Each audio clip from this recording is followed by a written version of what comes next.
Media Symposium, which is a nifty term that just kind of came up, to talk about space as a construct in digital communication, this new wave of proximity-based platforms that have emerged, and the concept of surreal estate and surreal estate investment, and what that means, what that can mean, and all of the opportunities that lie within that construct. So we're here with, I'll go left to right. We've got Dylan in my far left corner, who is the head of experience and co-founder at Topia.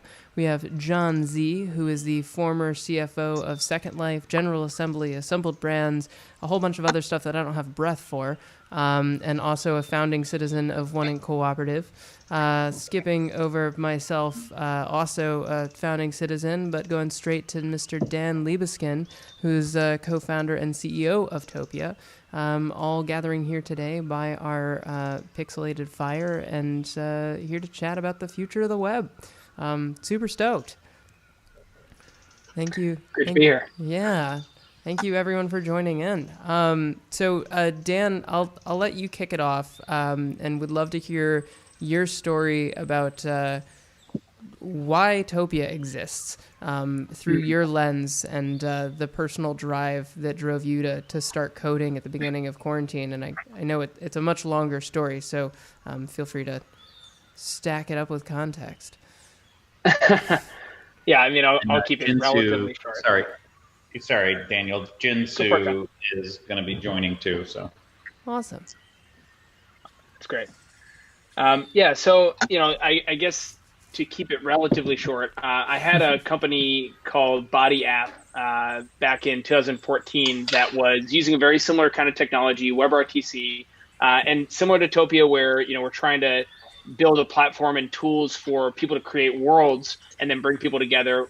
Body App was allowing fitness instructors to create fitness studios, virtual fitness studios, and then teach live interactive classes where they could see the participants and participants could see each other.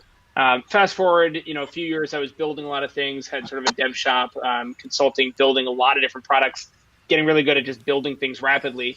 I was chief product officer at Everpedia, a blockchain company that's sort of a competitor to Wikipedia, and it's really trying to build a community and create economic incentives and an economic model around creating knowledge and using a blockchain for that. But one of the things I realized is that it would be really interesting to use some of the technology that I'd used with Body App, and then things like virtual reality and emerging mediums for people actually being able to be immersive in different experiences and create a platform for people to come together, be social, but also have educational experiences and deep, intensive, immersive experiences, or attend events together where they're very immersive, or even go to a world and be able to experience different products, or be immersed in like McDonald's land, or those kinds of things. And so that was sort of like the kernel of the idea for me. And it was around social, it was around community. But when quarantine hit, we didn't really have a way of socializing. We didn't have really a great way of bringing communities together. And I was part of a few different communities that were trying to come together and make impact. And one of the things we found is that is always who is the loudest person in the room, who is like the one person that's sort of leading the meeting, one person at a time talking, one to many, really not conducive to collaboration and to being social, right? And it wasn't really a very calm social experience. It wasn't really like being in person, and we were all sort of missing that. And so, decided to put together a demo of something that would be more emulate of what real life is like. And Dylan and I, got together, and we had a really very similar idea for what we could create here that would be an evolution of social. And it didn't necessarily start exactly like that, but that is what it's become. And, we can talk more about that if you want.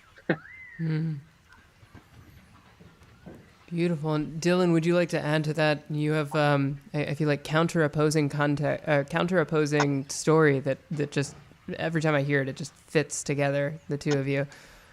Oh, I mean, I think I'll only add a little bit. Yeah, and again, thanks for having me. It's cool to see all these faces and like get to look at the audience, right, on something like this. So thanks everybody for being here. No, I think the only thing to add on top of that is, really, I think at the start of quarantine, the analogy I always go back to is Zoom, Google Hangouts, all of these things work great for enterprise meetings. That's what they were designed to do.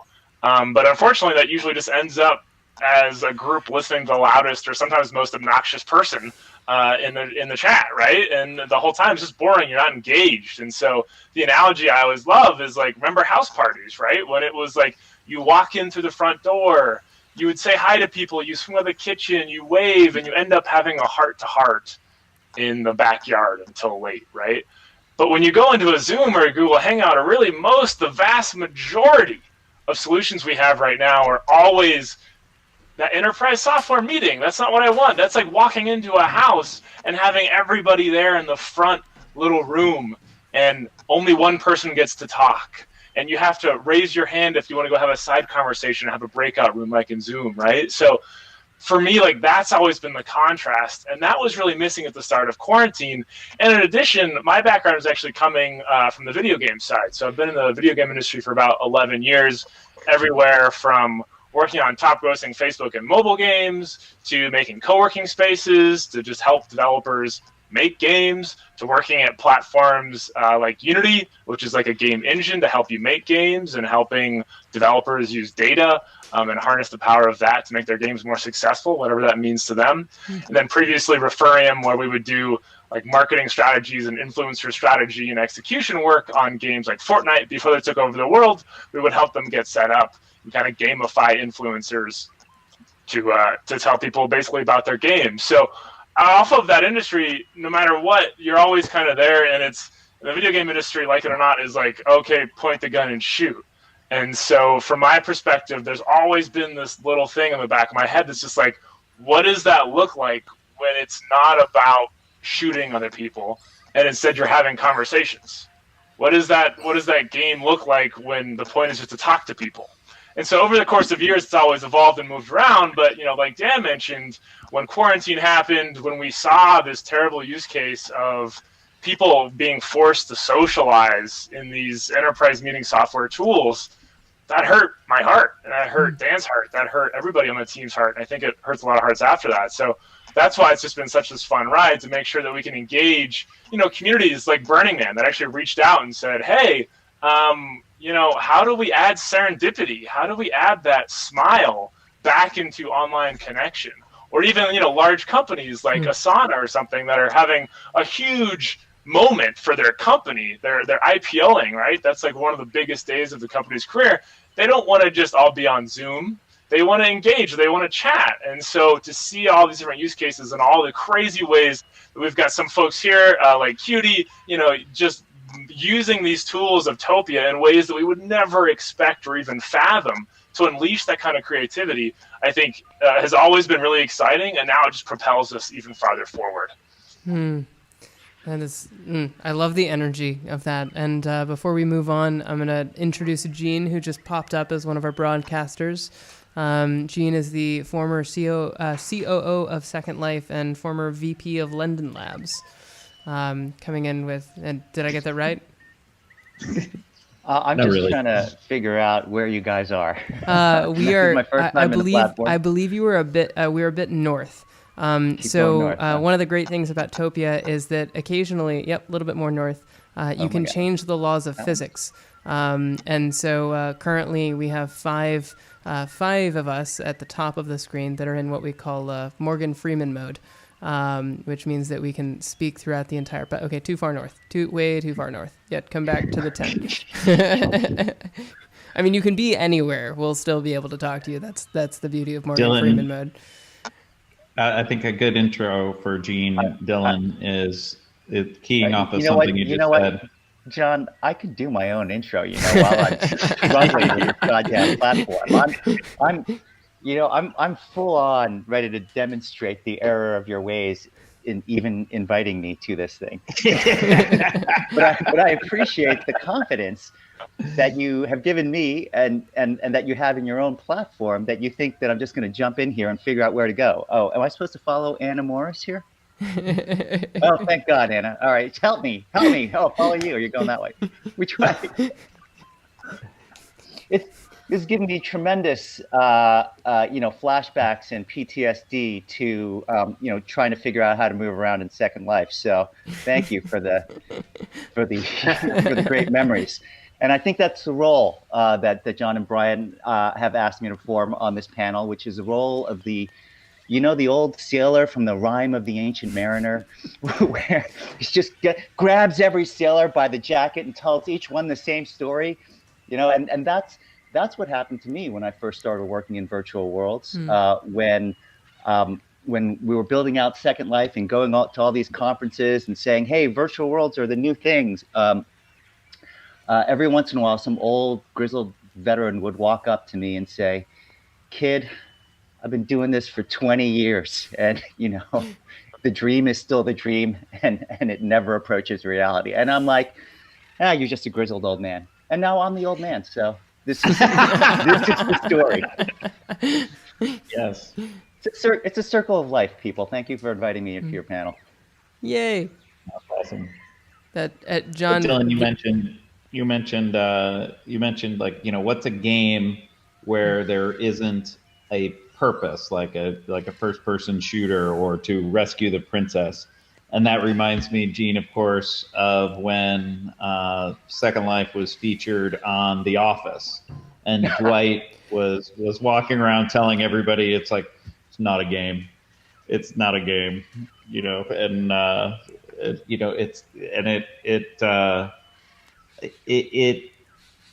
the thing was, at the end of the day, it was a game. And the game of it was the economy.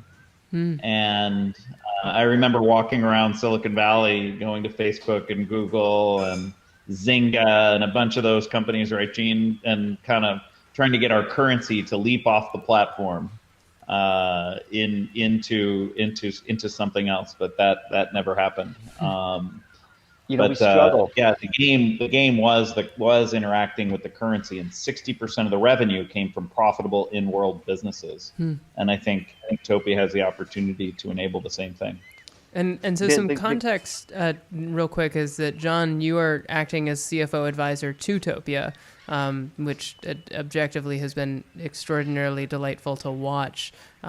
Just being present for you, kind of downloading that old sailor wisdom to maybe consciously go in a different, I don't even know if it's a different direction. One of the constructs that I learned about somewhat recently is ARGs, alternate reality games. It is a game, but it influences reality, and where you draw the line between the game and reality is kind of intentionally blurred. So curious to hear your reflections as to where you see the second go around, how you see what you learned in Second Life playing out in today's world, where you see opportunities and where you see pitfalls. Is that for John or for me? That's a tough question. It's like 3-part question. So pick up whichever part you feel called to jump at. I'll jump in. I think Topia's made a few distinct decisions from the outset that solve a number of the problems that Second Life had. One, we were a 50 meg download in the age of DSL, and Topia is no download. And so then, in Second Life, you actually had to make your avatar and change your clothes and do all this stuff, and most people never made it past that. So again, simplicity. And then, this one you can argue both ways in terms of in Second Life, nobody was the real person. Sort of everybody had a Second Life name. I was Z Linden, and you didn't. There was no identity, and here, it's kind of hard to hide from your kind of video identity that you're bringing. You can change your name to anything you like, but your video identity is definitely you. So I think those aspects of what Topia has, the decisions Topia has already made, are what for me was just so delightful to jump in and have my favorite kinds of Second Life experiences that I can talk about publicly, and just do that in a time when it was like, I was, starving to, go to bars and randomly talk to strangers, That's funny, John, because I can talk about all of my Second Life experiences publicly, but I can't hardly talk about any of my Linden Lab experiences publicly. We struggled a lot with that characterization of a game. I want to come back to that in looping back to this question. Obviously you put something out, it's got a lot of graphical elements and more graphical elements than people are used to dealing with, then game characterization comes right out. It's also the case that if you're developing anything in 3D or even a sort of richly featured 2D environment, you end up hiring a lot of people who potentially once worked in game development. And that is a very specific culture. And when you hire a bunch of game developers, your company in some way or another becomes a game company. And it was difficult because there were a lot of people, our founder in particular, who really didn't like hearing Second Life described as a game because it was really such a small slice of his vision for what was possible in this environment. And so for many, many years, we're just like, no, it's not a game. And we tried to explain it as some other thing. Ultimately, though, years, and this was, I think, even years after John joined, Philip, the founder, came around to just saying, if someone said, "Is it a game?" he would just say, "Sure, it's a game. If that's what you see, then it's a game." I mean, it's what you see. It's fine. If in his mind he's developing something really different and richly featured and things that are all sorts of complicated things he can't explain, then he's just come to the realization, well, then that's what it is, and I can't explain it. I'm trying to deliver the entire world online, the whole immersive experience, all of it. And that includes most particularly the experience of being a person with other people in an immersive space. And it sounds like a game to some people because life sounds like a game to some people. Sorry, I got to walk and get my plug and try to maneuver around my room without you seeing that I haven't made my bed yet. So that is, I guess that's what I say about that it doesn't matter if it's a game or not, but it's also related to this question. What are you guys doing? What are you building? You do have to be specific about what's coming online first. Now, because if you remember, picture 2005, 2004. Facebook had launched, but it had maybe 50 million people on it. Twitter hadn't launched yet. Not a lot of people thought about just internet experience generally as the kind of personal experience that we think of it as today. When we would tell people, hey, there's an avatar, you put your personality into the web, people thought that was just an insane concept. Insane that you would live in any meaningful way related to some digital manifestation of you on the web. And then, of course, that's what Facebook is, right? Facebook is, if you think about what's everything, what's the entirety of human experience, pick one thing. Now, maybe most people would say, okay, sex. I pick sex, and that's why there's dating sites or whatever, right? Facebook picked one thing, and that one thing is, well, I have friends, and built everything from that. And really, if you look at the feature set, it just grows out from that, and it grows out at the pace of broadly available technology, which was always the thing that Second Life refused to do. Let's not use the broadly available technology. Let's because what we want is this vision of this environment we're building. We have to build that environment, and if that reduces our audience size to whoever can afford the equipment for that environment, then so be it, because that's what we're building. If you're building something for a mass audience, you have to decide what is the one piece. Like the whole friend space, that can't be your thing. The hey, let's connect to each other on video, as you already know, that space is pretty much crowded and done. I mean, it'll evolve, but if you're doing a startup now, if you start from let's all be together on video, that's you're not doing a good job. What do I see here? What I see is, okay, what you guys have decided to do is video, great, but the emphasis, of course, isn't centered on the video. The emphasis is centered on our relationship to each other spatially in some way. And so I've seen a lot of this type of effort. Okay, we can't go full Second Life. The graphics computing requirement is insane still. We can't go Zoom or Facebook. Those things are done.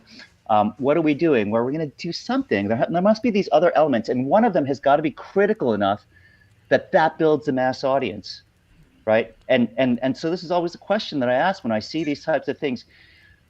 Do you think that spatial recognition, spatial relationship to each other visually, then plus, I know 3D audio, wow, it's great, but like really, 3D audio is the fact that maybe I hear that some of you are in a different direction in relation to others. Is that the thing that's going to make your product succeed?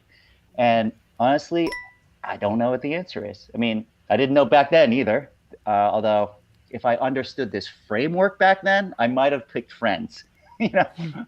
Actually, I would have picked sex, but like, you know, but the thing is, you got to be right about the thing you pick, and you can't pick everything. The thing you pick cannot, of course, have platform requirements that, you know, the users you want to reach don't have. Dan, would you like to respond to that from a I guess technical, but just would you like to respond to that? Yeah, sure.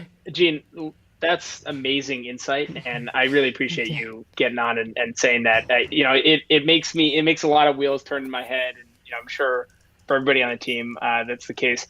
I think, you know, for me, it's about social experiences, and so it's conversations, but it's the context, right? It's not just the spatial. Spatial is a big part of it, but it's also the context around which we're having the conversations, and the fact that we can have agency and we can move around the space and actually like control our own experience. That's part of what this is. And, you know, even as you were navigating the space and trying to get up here, you know, you're running into other people. You ran into Anna, right? And you had a little interaction with her, and you probably had an interaction when you first came into the space.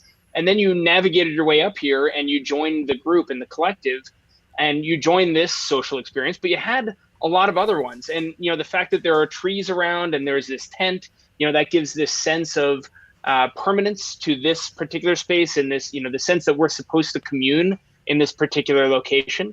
And so, you know, that's at its core, like our core loop. It's the, you know, having conversations, creating experiences, creating memories, which are the foundation of real friendships, and sort of like real relationships with people. And then, you know, for us, it's really creating the platform, creating the tools for people to actually create their own worlds, to facilitate those kinds of experiences and those kinds of memory creation, and not being prescriptive. We're not saying here's what your world needs to be. This is what this particular world looks like, but, you know, really helping communities to bring their people together to have these different kinds of social experiences, and, you know, redefine in many ways what it means to be social and engage with each other and have interactions and human connection with each other online.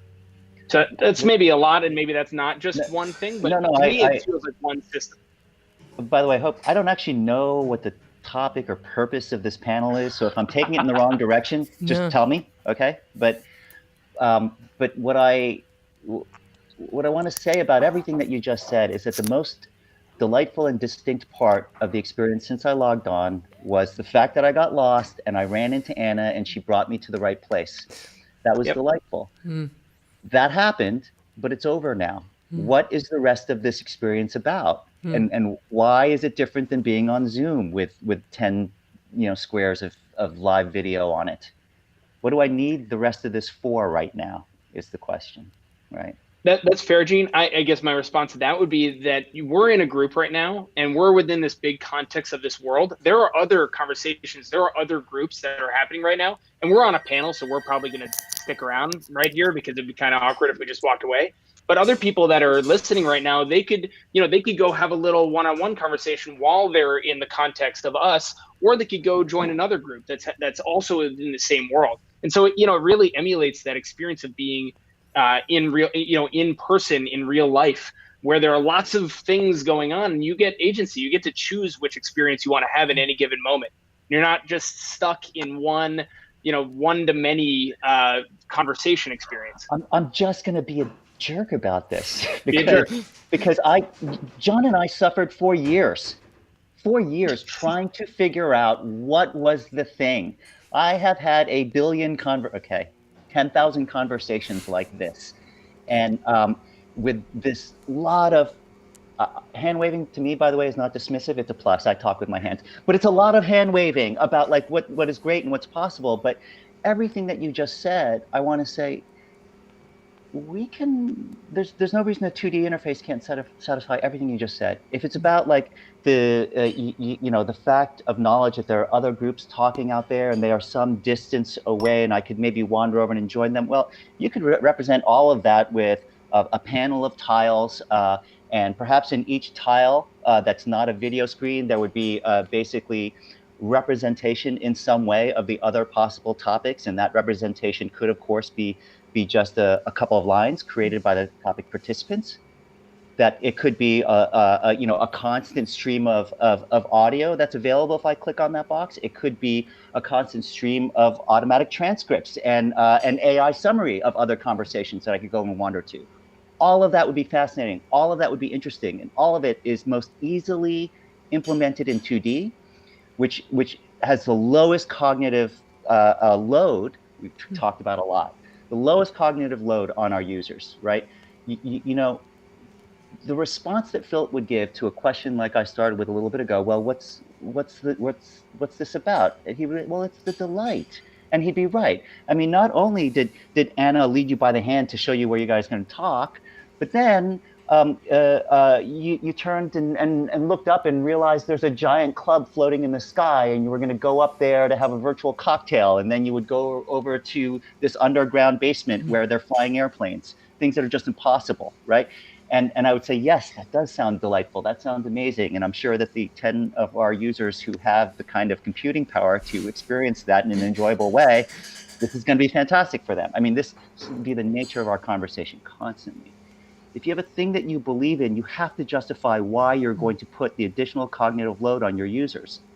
Everything that you said can be done in 2D. I don't understand why I have to look at this. Speaking as someone who has built many a world for many a purpose, and speaking more specifically to the world in which I got married, in the weeks before our wedding, there were many, many different hangouts with my parents, my grandparents, my aunts, my uncles, my wife's parents, and the list goes on, right? People who are not as tech savvy, who are very averse to new technologies, jumping in and largely discovering that what they believed to be was going to be difficult was actually not as difficult as they thought it was. And as they started to overcome what to me largely felt like fear, they started coming back.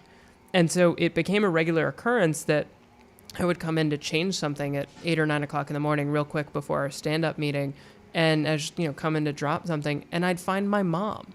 And I'd be like, what are you doing here? And she's like, well, I came in to see if there was anything new. And we ended up hosting our Thanksgiving dinner at John's house in our house. So it's our world, but we stole John's house and put it in our world, and then hosted our Thanksgiving dinner at his house in our world. It becomes like the whimsy is largely art, right? You get to create this space that you can curate and hold space for people around you, which to me is very different than social media, where your entire persona is based on who you are, what your ego is, and you become trapped by that because you're always speaking as you, when if you just want to genuinely make space for another human being, especially someone that you care about, you're trapped by this, well, why are you doing it? And so this essence of creating space is the thing that really just woke me up as soon as Dan showed it to me, and being able to create it. And that's kind of the frame of the conversation, is surreal estate, being able to create this space. So if the whimsy is being able to create something that is, when my wife and I were at John's house for our first quarantine vacation, 155 days into leaving the house and having any resemblance of non-social distancing, we were sitting at the edge of his patio being like, so what do we want to do for our wedding? And we're like, well, like an art piece that's like a journey of our relationship that you can like go inside of and experience. And fast forward 4 months later, that's what we made. And we still hang out there. So I don't know how you would define that, but being able to create space is the thing that for me is so intoxicating.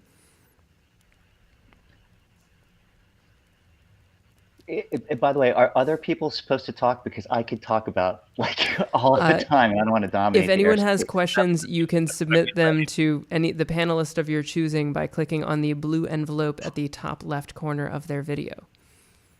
Gene, a couple more data points for you. So just from a technical perspective, all this is, kind of mostly peer-to-peer. So there's very little data load on Topia itself, which then also gives, relative to, like a Zoom, which sends all the data centrally and then recompiles it and sends it back, much lower costs, which the main topic of this conversation is surreal estate. And so, just like land in Second Life had value, and we sort of artificially inflated that value when we raised prices 50%. And the board meeting stories that Jinsu could tell, some of the shit I said in board meetings. But the here, one of the concepts that is in early development, and the exact form and nature of it we're not totally sure about, though, is that when you're introduced to Topia, the first Topia world that you logged into, the URL of the first Topia world that you logged into, will get credit for all your transactions, or kind of will have some sort of credit for bringing you into the world. And then even on a monthly basis, your sort of dwell time would also enable a landowner to capture a revenue share from Topia, thereby a piece of virtual land in Topia will have theoretically a cash flow stream, and therefore a net present value, and therefore value in the real world as well. So, and speaking the land, again, if this is not the right way to take the topic, then please just let's move on to the next thing, because I have other questions and would love to talk about other things. But I don't really understand the business model. Is it like Second Life, where there's a lot of monetization just based on persistent land? Basically, so there's a couple. The land is not necessarily persistent. It doesn't need to be hosted. It has no ongoing cost. So a little party place for a dozen or couple dozen people is like $30 a month, and then there's ones for $100 a month, and then at the top tier, it's like Asana had a authentication mechanism, and then it's a couple $2 a month kind of thing per person. But and again, to me, being a bit of an oddball out in this group of five is, and Jinsu, I'm curious if you agree with this, is that Second Life was based around commerce and collection. So like collection of assets, customization, kind of compiling. And it to me, it feels that Topia is about creating. So I always kind of conscious of consumption versus creation, because I consume Netflix and I feel shitty afterwards. We've kind of substituted recently by let's podcast to Reddit and just hang out for 45 minutes and replace that, and it feels a lot better. Creating in Topia, creation versus consumption, I guess, would be the differentiation point that I would call out as not being on the team. John and I had a lot of similar vocabulary around talking about what Second Life was about in terms of how it was monetized, how the business model worked, what the users are doing. But if you talk about what the product drive was, and the product drive came primarily from Philip, it was really about him trying to make an environment where other people could really get a sense that another person was there. And the way that I think about it, because Philip was famously one of these guys who, when he's talking to you, always looks directly into your eye and always looks a little bit closer than he needs to. And because he's always trying so hard to get what is happening in his mind into your mind. You know, the feeling of another person being there, right there, trying to put themselves into you somehow was just, that's the way I came to understand, that's his product design philosophy. And so there was you talk about, was it about commerce? Was it about, yeah, it was about commerce in a sense. But if you ask me, what are the most commonly bought objects? John knows the answer to this, you know, clothing and body parts, because, you know, you're not delivered in Second Life with a full set of body parts. So clothing and body parts, that's 95% of the commerce in Second Life, right? And so even though when we talk, we have a lot of vocabulary around the monetization of real estate and server cycles and the virtual economy, which is my favorite part, Linden dollars. Really, what the product design was and what kept those people in there, and many Second Life users are still there, is because they formed personal connections. And many platforms that give you a graphical representation of yourself give you an ability to customize it, because that's a connection point. I see here that you guys have made a specific decision not to do much of that. I mean, I don't know if I can change even the color of my signifier there. I don't want to call it an avatar. I don't know what it is. But Topi. It's a Topi. The Topi, I don't see any customization ability, therefore I have no attachment to it. Although it's a cute little thing. I would love to be able to stick a hat on it or something. And as soon as your mind starts going there, you start getting more and more game-like, etc. But it is a thing that I think many of this type of product tried to do around our era, and then all the way up to around 5 years ago. And then I want to say roughly 5 years ago, people started going more in this direction, where it's just, you know, we're not building a game, we're not building avatars, so you know, I'm not going to give you a lot of customization for the thing that represents you. But if the thing that represents you is not a thing that you cannot get attached to, then you can't get attached to the digital space. That's my contention for you, right? You're in Facebook, you have a profile, it represents you, you're attached to it. That's why you keep going back to Facebook. In addition to your friends, it's the fact that you have created an online personality, as you do in Twitter for a different purpose, right? So how can I get attached to this experience if I'm not attached to my own representation in it? So Gene, can I ask you a question actually?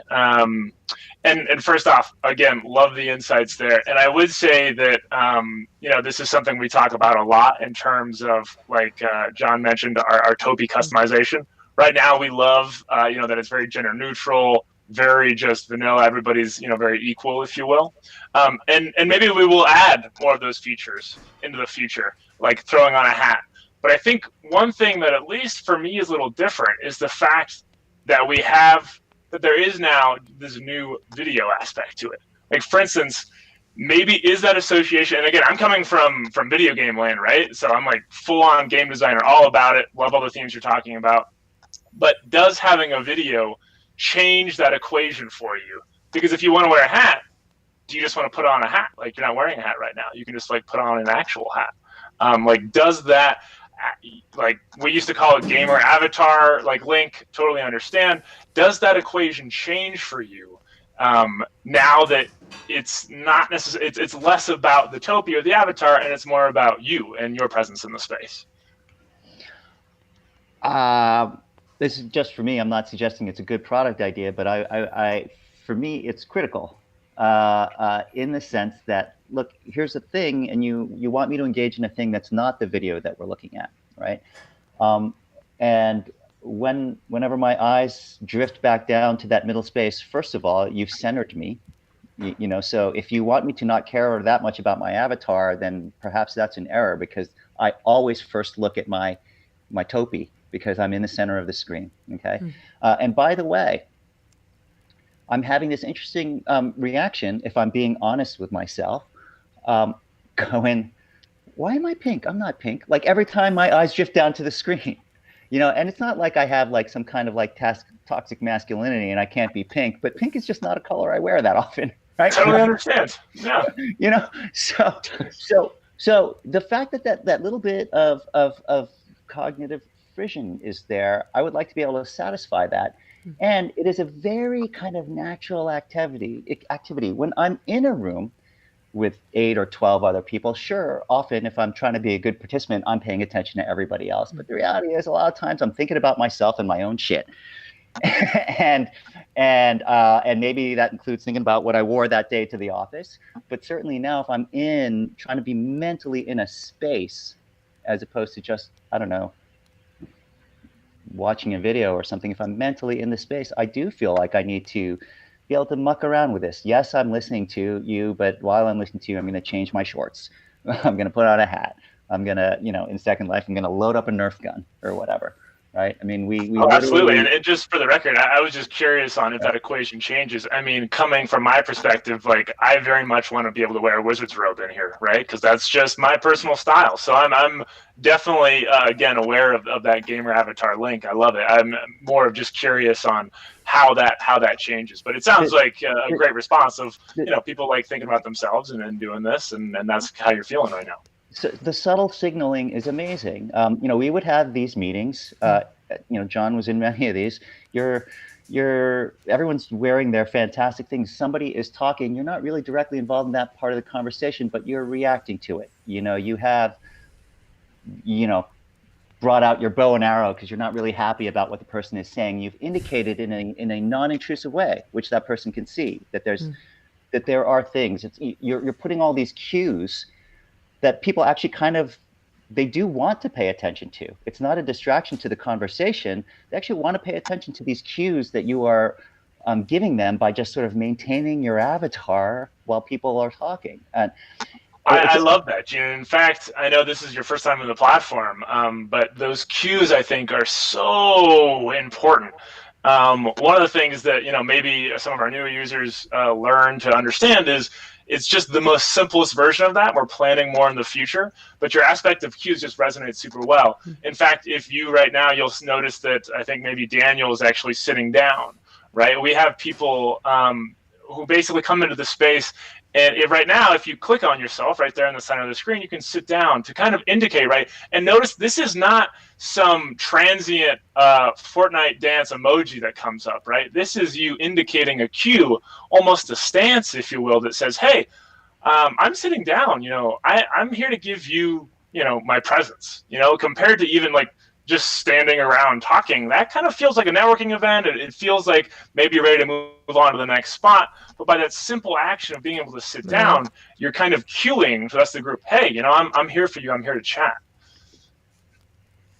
That's cool. I do actually appreciate that. What are the guys with laptops and headphones doing? They're just ignoring us? Those are the people that are cueing that they're in another tab and might not be paying attention. That is cool. I like that. Yeah, Gene, one thing I'll just say on all of this is that everything you're bringing up is really fascinating, and all of this are things that we're thinking about a lot. We're trying to be really intentional with all of our system thinking and the way that we're designing the experience to be all about these face-to-face conversations and then about the space that's being created for us and less about the avatar for now. Now, in our roadmap, we talk about ways to enhance the avatar, and as long as it doesn't take away from the core experience of what we're trying to achieve here, we have a lot in our roadmap that we could do there. But we approach everything really consciously with it being about the space that we're enabling people to create for each other, and then those human conversations. And we'll see whether that is something that really resonates with people. Frankly, the reason that it's evolved as it has is because it's been what people like Brian have asked us to do, right? And the kinds of things that people have really felt resonance with. And so, we're being sort of slow and meticulous in how we're approaching the features that we're choosing to build, and trying to really just have it be a great experience for the people that are in here. it makes sense. And again, I'm reacting through the memory of the experience I lived through. I don't actually have Aren't we any all? firm product advice for you. As is obvious, it's not like I studied the product. I just got here 5 minutes ago, and the fact that I've been able to come in here and have a relatively seamless experience is great. I was not expecting it to be easy. That is because I've had so many difficult experiences in products that have been developed for years. It would still be a difficult experience. So I was actually shocked at how easy it was to use this. I'm looking for more, as Gene, I have a question for you. Yeah. With Second Life, you talk about the customizing of the avatar, and then obviously in Second Life there was also the space around you that you were customizing and creating. What do you think the trade-off, like how much emphasis in Second Life was around your own personal avatar and customizing that versus, and bring it back to sort of surreal estate versus customizing the space that you're inviting people into? I think Second Life was way about the avatar. If you're not invested in your avatar, you're not going to return to any space.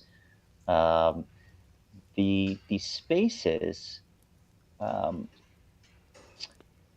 spaces actually, one thing though is the way that Second Life was designed. We didn't have to, of course, design any spaces. All we had to do is, our theory was to give the users as much flexibility and tools as possible. They just make whatever they want, and 99% of it's going to be garbage, and 1% of it's going to be incredible and draw in other users. That was the theory, and that theory is pretty much how it worked. To the extent that things worked, just lots and lots of garbage created and lots of amazing spaces. The avatar, of course, we couldn't let go of responsibility for. We had to be the main designers of the feature set of an avatar. Of course, you give people lots and lots of ability to create clothing and attachments, etc.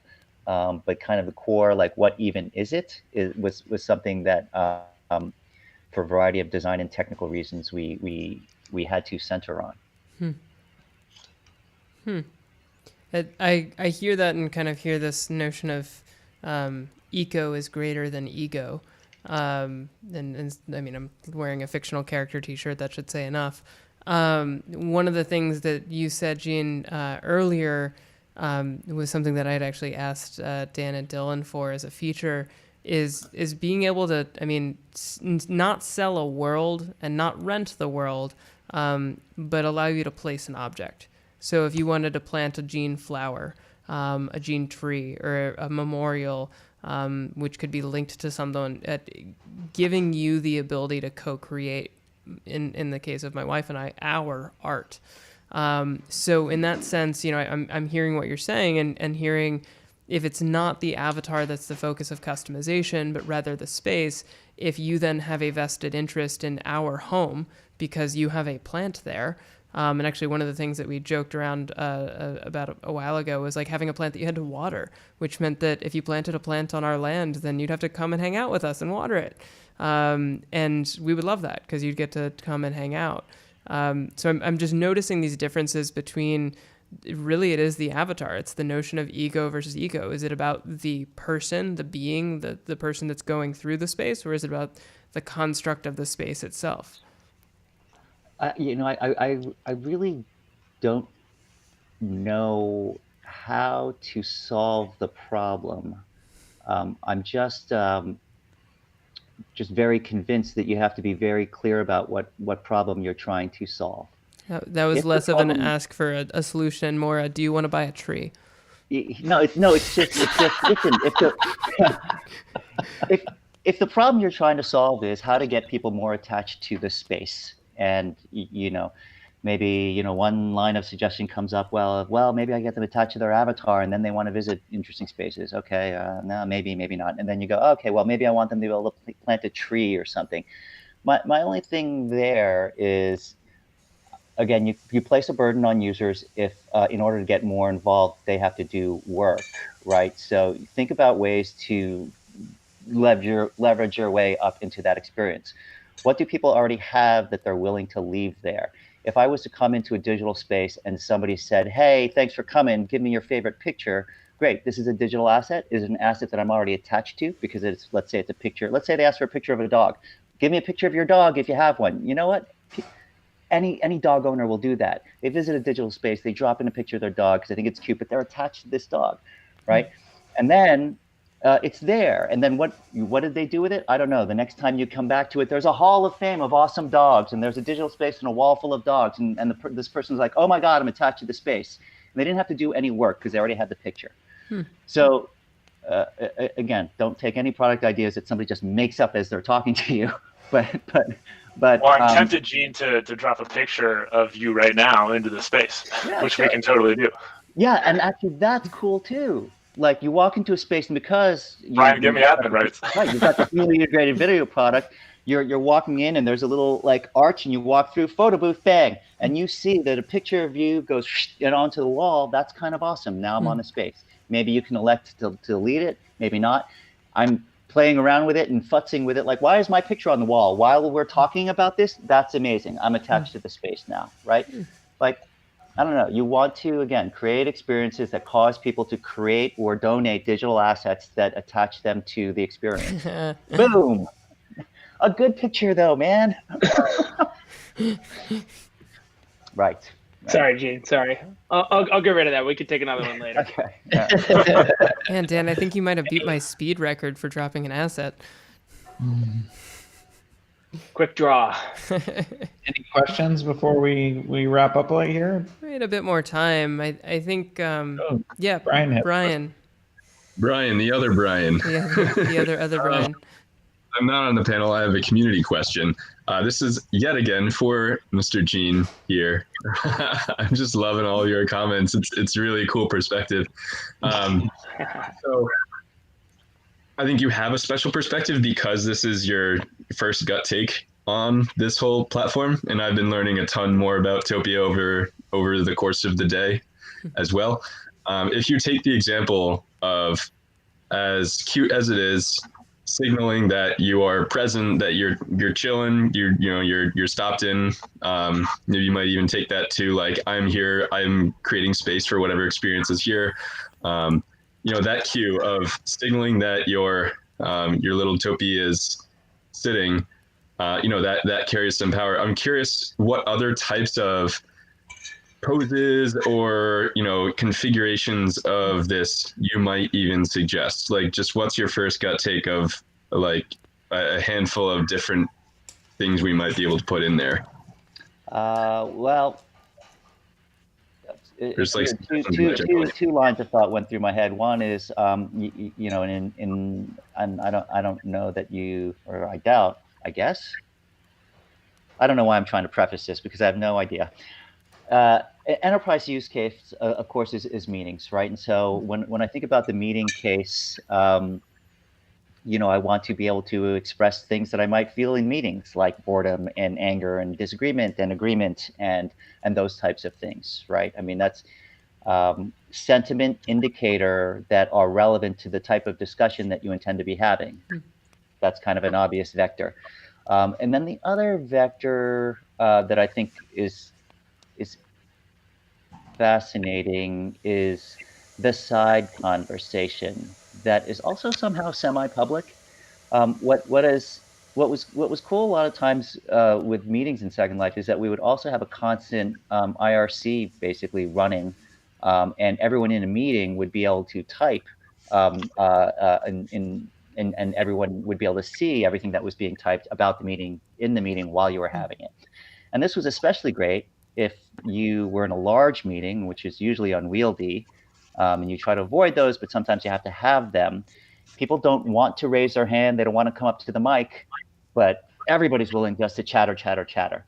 And as you're talking, and you can keep one eye on the chatter while you're talking, it's fine. And then you see a comment, you respond to it. It's great. It gets everybody engaged in what's going on. And so we did that by the simplest brute force method, by having an IRC running. But if you didn't want to do that, you could have some type of group sentiment indicator. You could have things that were sort of constantly giving you a sense collectively of what was going on with the group. That's kind of cool. Another thing, finally, that I was thinking about is it's great if you could like grab someone with a side conversation. Earlier, I was looking around for Z and going, how can I grab Z and like ping him and then Second Life, whatever, right click and chat just to him, you know? That type of thing, it actually, for some reason, gets you engaged in what's going on, even though the purpose of what I'm doing is pulling him away from the conversation so we can have our side conversation and then come back to the main conversation. You know, I don't know, just random reaction. I definitely agree with that. I miss the open stream of chat. Yeah, it's really great.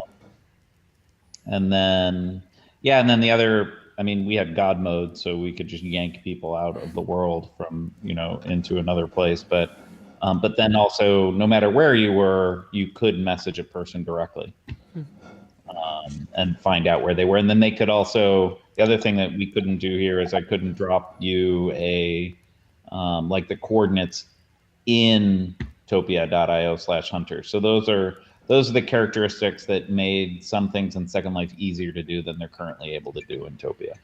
Yeah, I can talk a little bit about the ethos of that. That I think in general, like, we're always forever experimenting with this. So this is an amazing conversation. We're going to continue to have this conversation for what I hope is years and years more to come. But right now, I do want to point out, because I'd be curious on feedback and thoughts on this, not in a defensive, we have this feature, much more of a, what do you think of this feature? That right now inside Topia, instead of necessarily a long chat that's scrolling and that some people would want to feel that, it doesn't necessarily have faces to names that you might have to moderate, right now, you actually have to meet somebody first in Topia. So you see their video, you make that initial connection, and then you can click on the little message icon that are on people's videos. And we're planning a UI refresh. Our UI is not perfect right now, but you can click on that message, and you can actually send them a one-on-one message. And for now, that's just one-on-one because we're trying to keep that personal. But it's a little bit of a different journey, if you will, of meeting somebody first, connecting via video, and then you can message, and that actually works across the entire platform. So you could be in a different world, you could get that asynchronously, it doesn't matter. You've made that initial connection, and we want to be here to help you and incentivize that connection lasts on the platform, off the platform, everywhere, right? So it's just a slightly different journey right now that we're experimenting with. Yeah, as I keep saying, I can't say that I have any real strong feelings and prescriptive ideas. We tried so many things and talked about so many things that I would never say to you, hey, don't do this or you got to do that. I would though, if there's one thing in this entire conversation that I miss about Second Life and that I found myself missing in many other digital experiences, again, it is that online stream, and it doesn't.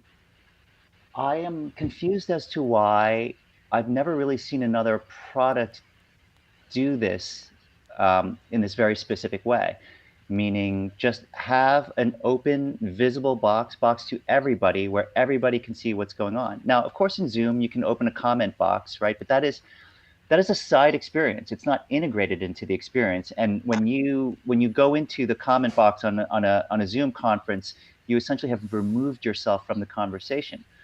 The idea of a constantly running stream of open questions, which the social expectation is that the panelists can respond to or ignore. It's up to them. It's just running, right?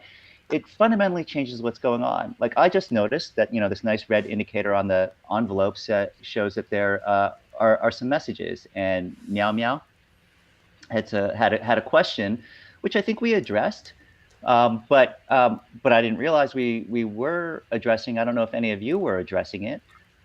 Because it's about how do we get value, or how do we give the user a sense of value for the land, and that's what we were talking about. But Meow Meow sort of asked that question in the dark. I didn't see it. I wasn't really reacting or responding to it. I don't know if you felt, Meow Meow, that you were, if that is in fact your name or not just a screen name, but Meow Meow, if you felt like that was. If we were in the conversation with you, did you feel it, or did you feel like you just put up a message and we happened to hit the topic? That's a lost opportunity. If this was just open, I would have in fact been responding to that as we were talking about it, and she would have felt engaged in the conversation. I don't know. Totally agree. It doesn't happen in many, many more products. And I think that's the huge pain point that we face as an industry right now. If you look at, like, I personally, I divide this up into like 3 different categories, right? There's like the 1 to many. We're all familiar with Twitch chat, right? It works great, Twitch chat, right?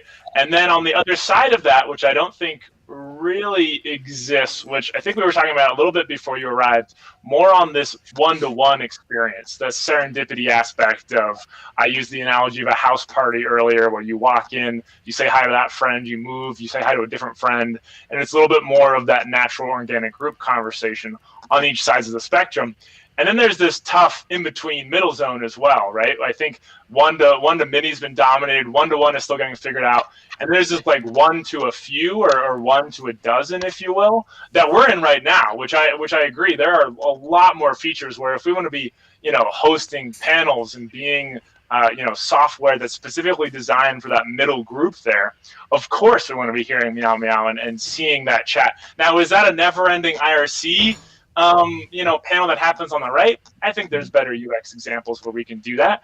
I'd be curious where that evolves, where that group conversation can live in that 1 to a dozen zone, where everybody can still feel included, but we're not just moderating a never-ending chat on the right side of the screen. I just realized what it is it's a many to few, and you're right. We haven't seen that, I think, very well in any digital product I'm aware of, but there is one other place besides Second Life that I just realized I've had this same experience, and that is in Google company all hands meetings, right?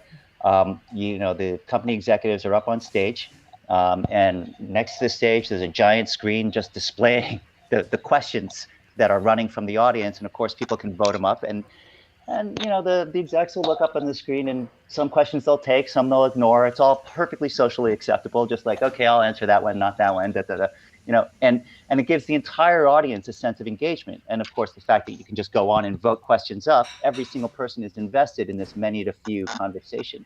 So I guess if I have advice on this, it would be have designed for a specific use case. I think that happens to be a great one. Company all hands meetings designed for that use case. You could come up with something interesting.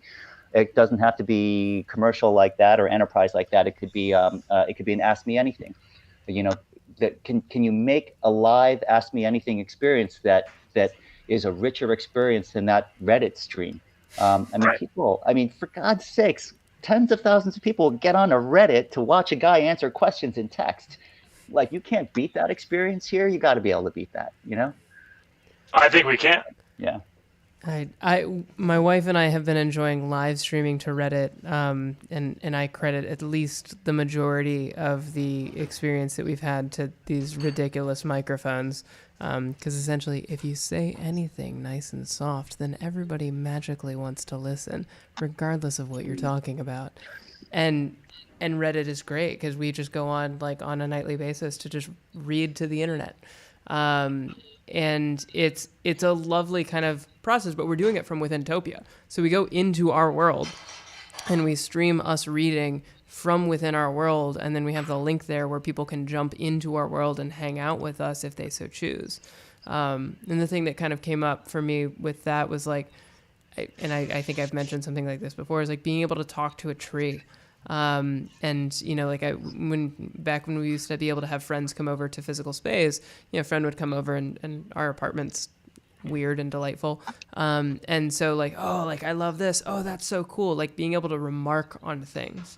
And, someone can remark to me about what they experience, but, as my mom has found, so I went to the north, maybe it was the west, and then I heard something, and then I'm like, what are you talking about? I want to know what it is that you found and where you had this experience. And I love the fact that you can't explain it because it's so ineffable. But at the same time, I want to know what you experienced. And so being able to maybe click on things, and we have sticky notes, but the digital version of I really like this. This was a delight. Thank you for putting this here.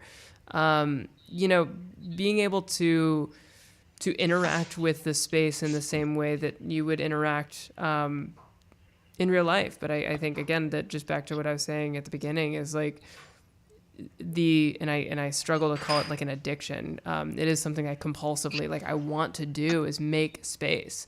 Because you see people like come in, and my favorite thing to do when someone comes in is to walk away and break the connection radius as I'm talking, and then walk back, and just, it's consistent. People, oh, and I'm like, there's other platforms that do this, but like, I'm watching someone's reaction, and so consistently, it's just delight.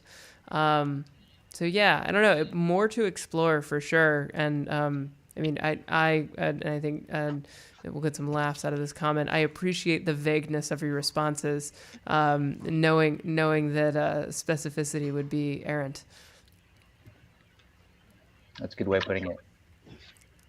Can I hop in and answer Dylan's question? So can you just refresh what that question was that you were seeking feedback on? Like a few minutes ago. Do you remember what exactly that was? Oh, I think I've done it a few times because I'm always so curious. So I'm not sure exactly which one you're talking about, but I think I might have been talking about the different groups of one to many, one-on-one, and one to a few. Was that what you were talking about, maybe? Or before then? It might have been a little bit before that. Was it about how, what types of features for the Topi would cause you to feel more attached to the Topi? Never mind. I actually totally lost my train of thought. My apologies. That was silly of me.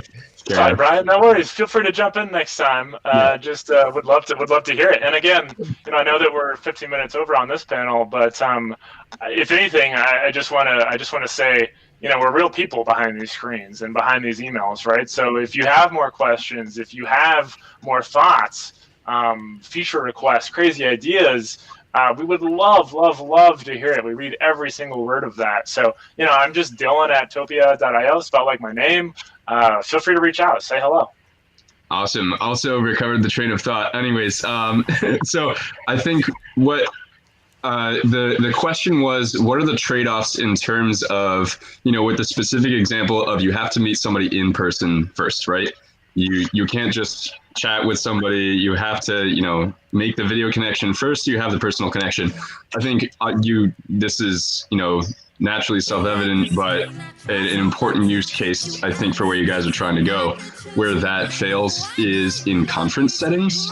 Maybe that would be a part of the conference, but it prevents the highly multiplexed ability for people to make connections with anybody else attending the conference. And one of the things that I've found so valuable, whether it's crypto conferences, VR conferences, whatever it may be, is the fact that you can connect in a professional way, whether it's linked to your LinkedIn profile or some conference app profile. You can connect with essentially anybody on the platform instantly, and then you can then set up meetings. So I feel there is potentially something missing there. I think it's pretty self-evident why there's value to making sure you actually connect video to video first. But I have some sort of intuition that it might require some design work, but there's some way of finding the intermediate there, where you can lightly pose a connection and say an intermediate high, async without having connected in person. That can then foster an in-person, well, not in person, but video to video meeting where you can then kick off a more, high bandwidth personal connection. I totally agree, Brian. I think that's a great call out. And what's interesting is all these use cases, I think one of the things to also just acknowledge that is difficult is that one of the, Topia and what people are doing in Topia is already blowing our minds. There are so many different use cases in which case we want to help be awesome. And you've highlighted one that's great, the conference, right? Or more of that networking aspect to it. There are certainly a lot of different use cases, and as a small or newer team, there's a lot to handle there. But I absolutely think you're correct that there's ways that you can kind of begin that touch point asynchronously. And I think there are some other, simpler ways that still kind of keep that ethos. Maybe you roll over me and you see my bio. You can connect with me on Twitter or LinkedIn or anything you're talking about. And I think what you're also touching on, which is interesting, is this concept of digital consent, right? We've, in regards to what you're talking about, is if I can scroll down a list and find anybody and go talk to them immediately, you can imagine how that might have some issues, right? We have the same thing with people want to follow people around, which is a very, obviously a very loving thing. It's like, I want to hang out with my friends and just stay connected with them. Makes total sense. But, how can that be used on the flip side, right? Of following people around in a digital space that we're trying to make as safe as possible, not necessarily ideal, right? Or even just something as simple as hugging. Like at Burning Man, at least, some people have since said, like, oh, can I hug other people? How can I do that with my avatar? What if you don't want to be hugged, right? What if in your case you don't want to be contacted? So completely agree with you. And unfortunately, there's no necessarily simple solutions for some of these things. They have to be thought about in a lot of different ways. Yeah, absolutely.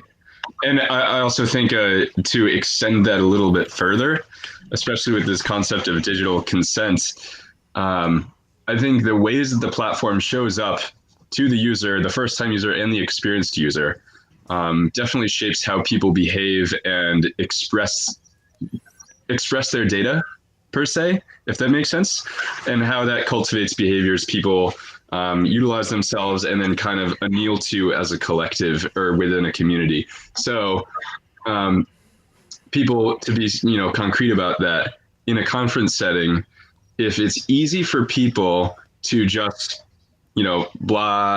connect with anybody, some people might be really reticent to share stuff in their bio or share contact information where somebody that they don't know could just go follow them, creep on them, whatever. And if there were a safe intermediate step to foster an initial connection where there's some sort of mutual desire that's been established before making a more solid connection that facilitates more an ability to foster permanent connection outside of Topia or allow for a higher bandwidth personal experience within Topia in that same community experience in the same context, then people might feel more comfortable sharing more of their data, sharing more of their bio information, contact information and stuff, because they know there's that intermediate step where they can kind of give a level of allowance for the experience and the connection to community. And jump in. Sorry. Can I just say something really quick? Yeah, go for it. I feel like it's being overcomplicated. I think if you just make like your profile either public or private or, public to, certain friends or already connections or something, I think you can make it really simple. I don't think it needs to be too complicated. Follow, unfollow. You can make it so that, somebody can, capture your avatar or not. Like, I don't think it's, I'm hoping it's not too much overthinking. It should be, easy as not being able to click on somebody. Yeah, I like the fact that you have to actually talk to somebody. That's kind of the craziest part, like in the technology era today, it's just like you just text people business, you just text people, you type it up on an email, you're hiding behind a screen. But here, if you want to contact somebody, you have to talk to them. And I think that's one of the special things about this. So, you're talking about your avatar, changing your avatar and, customizing it. But to me, what makes this platform special is that it's not about the avatar. I'm not hiding behind this character that I want to be. I am, it's like, just like Dylan was saying, I could just put on a hat and now I am who I am because that's kind of like what I think is special. It's like Second Life, but you have video. So that's kind of changes the whole game. Yeah. And jumping in to wrap up, and I know that we still have broadcast mode on, so some of the video might not be delivering. So I want to change the rules of the reality so that we can go back to intermingling as normal people. But just wanted to share gratitude for everyone coming today. Socks, Brian, Meow Meow, in addition to John, Gene, Dylan, and Dan. I think for me, having been married on the platform, celebrating engagement on the platform, right, a lot of like meaningful events, the fact that this conversation is constant and it's a constant exchange, a constant interplay of shared ideas. All ideas are welcomed, are loved, are shared, reflected with gratitude. And it's this constant interplay of creating together, whether it be the world or the platform itself. I'm very grateful for everyone showing up today, and constantly. So thank you all. And yeah, this recording will be available, and we can start to close out broadcast mode so that everybody can kind of hang out and chat. Thank you so much for inviting Thanks, me. everyone. Really fun. Yeah. Thanks, Gene. It was awesome. Thank you. Thanks everybody for coming. Yeah, thank you, everybody. All right, I'm stepping down first. Fantastic stuff, guys. Fantastic.